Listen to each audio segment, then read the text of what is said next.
And so actually in 2012-13, right after I graduated dental school, I joined Mercy Ships, and just by chance, I was here in Conakry, Guinea. So I did the whole field service, about 10 months working as a dentist on the dental team, seeing a lot of patients every day. I mean, I gained a lot of experience, met a lot of awesome people, but we would just continue seeing patient after patient after patient after patient after patient after patient, right?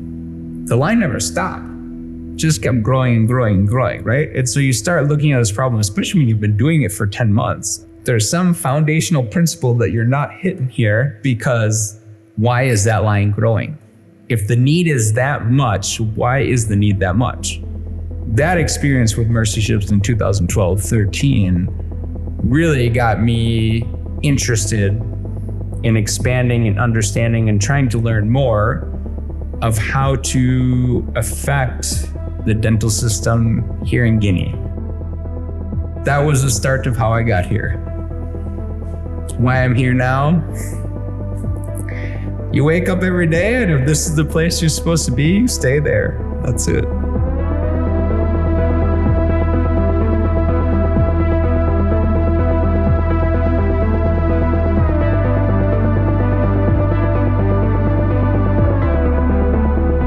We decided to do our dental program at the dental school. So initially we just renovated the space. They allowed us to use a room for our normal Mercy Ships dental program. And then during the field service, the dean at the time asked if we could incorporate some of the students into our program so they can get some experience in clinic. And that was kind of the birth of how we really started forming a true partnership with the university and the dental department. The reason we have started focusing more on dental education here in Guinea is you notice there's a huge problem with the health workforce gap. In the US, we're used to one dentist per 2,000, 3,000, 5,000 people. You go to some African countries, you're at 1 per 1 million. And so that is the issue that you have, is you can't even really start talking about dental being functional and developed and be able to treat the population, because you don't even have a health workforce to start that conversation. If you don't have dentists in country, you can't provide dental treatment, okay? You cannot have dentists in country unless you have a dental school. So that is the big focus of why we're here at the dental school. The problem was, because of resource constraints in the department, they were having more problems with the clinical training experience side for the students. Parce qu'au cours de notre formation, on n'avait pas du tout suivi des formations pratiques. C'était littéraire. You can have 50 dentists, but if they don't have the experience in clinic, if they don't have the experience with patients, you're going to graduate a lot of dentists. You're going to have a great improvement in health workforce to population. But the problem is, functionally, it's not going to make a difference for the actual true need for the population. If anything, it puts the population even more at risk if these are not well-trained dentists, because then they might start doing procedures that they don't fully understand, or they're not fully qualified for, or they're not fully trained for. Il y a eu une de mes tantes qui a eu une douleur dentaire. Nous sommes partis à l'hôpital, mais l'extraction a été très difficile. D'accord? Elle est revenue à la maison avec des morceaux de racines. Quelque temps après, ça s'est infecté. Plusieurs temps en fait, ça s'est infecté, ça s'est transformé en cellulite, une extraction.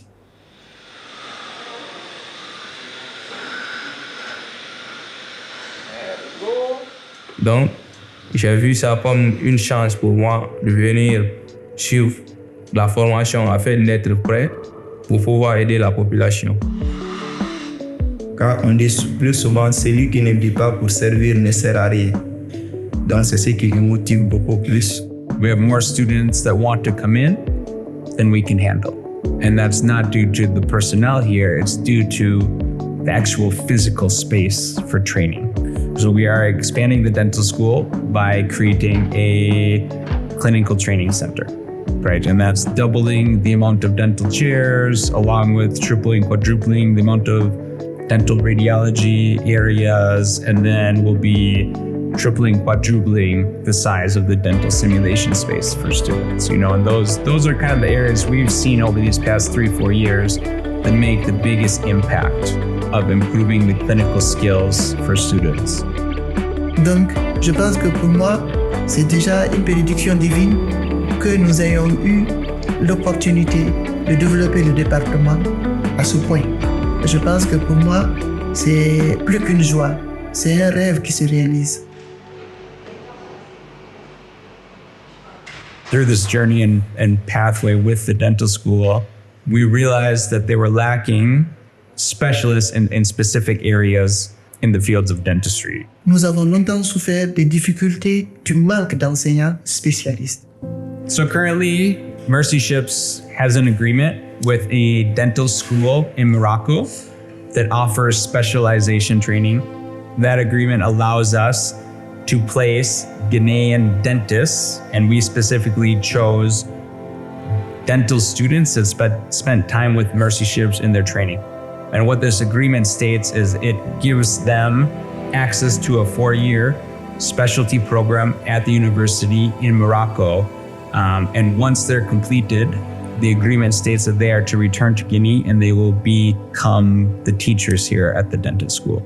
C'est une première, mais en tout cas dans ma carrière, c'est la première fois que je vois ce type de partenariat pour les spécialistes. Et j'espère que ce partenariat ne s'arrêtera pas. Ça va tout changer. Ça va tout changer parce que là, on n'a pas tellement de spécialistes. On n'en avait pas dans certains domaines, carrément du tout. You very rarely find a group of people like that are willing to dedicate and work hard and focus and do whatever is necessary to make big changes in themselves, to make big changes for the school, and also have that understanding that everything they're doing is going to make a big change for the Guinea dental system. On est conscient vraiment de ce qui nous attend demain. Ça, c'est une grande responsabilité. Je veux travailler dur parce que la seule manière de les remercier, c'est de travailler dur, rentrer au pays et servir. J'ai hâte de terminer cette formation et rentrer chez moi, partager la formation que nous avons reçue ici.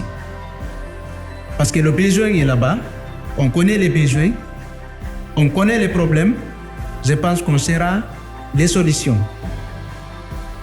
Ce sont des médecins dentistes absolument formidables. Ils ont une volonté d'apprendre, une soif d'apprendre et ils sont vraiment très sérieux. Je pense qu'ils seront les bons profils pour être de bons professeurs dans le futur.